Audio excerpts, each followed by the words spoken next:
느니라. 너희 중에 지혜와 총명이 있는 자가 누구냐?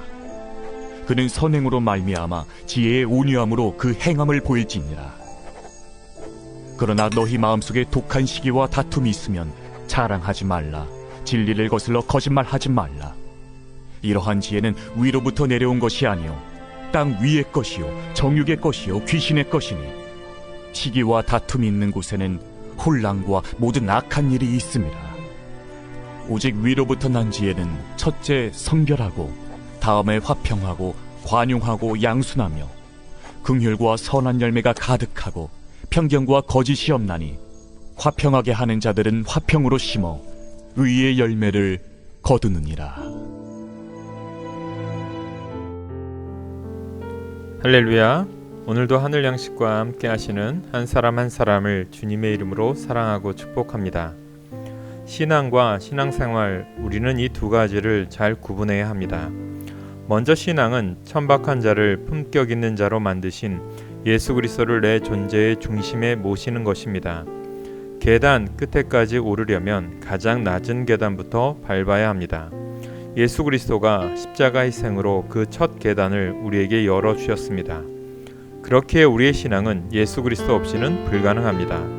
그리고 신앙생활은 예수 그리스도를 자기 삶의 원리로 삼아 철저하게 그분 중심으로 사는 것입니다.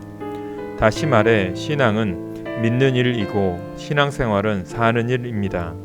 하나는 무엇을 믿느냐고 다른 하나는 어떻게 믿느냐라고 할 수 있습니다.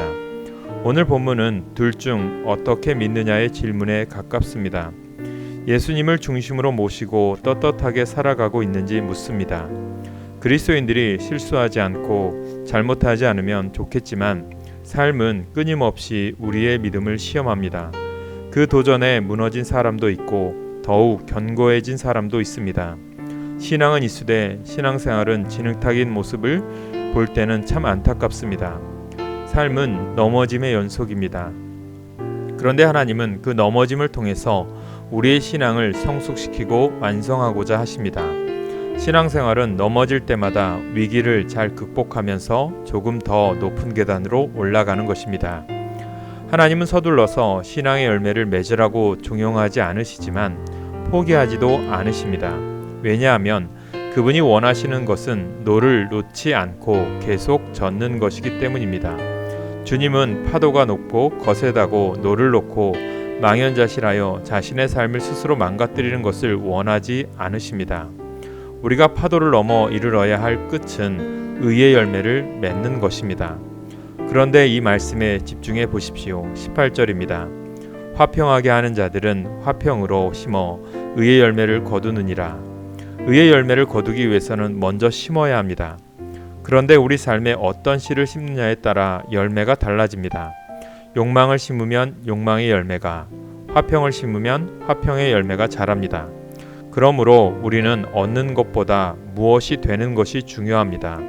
화평이 되고 지혜가 되고 관용이 되고 성결이 되는 것이 매우 중요합니다. 오늘 각자가 무엇이 되어가고 있는지 다시금 자신에게 묻는 시간을 가졌으면 좋겠습니다. 오늘의 기도 제목입니다. 주님이 기뻐하시는 길을 걷게 하옵소서. 오늘도 주님의 사랑을 전하는 복된 하루가 되게 하옵소서. 우리 교회 주님의 동역자와 일꾼을 보내주옵소서. 기도하겠습니다. 사랑의 주님, 저 높은 곳에 오르기 위해 낮은 계단부터 한 걸음씩 내딛는 우리가 되게 하옵소서.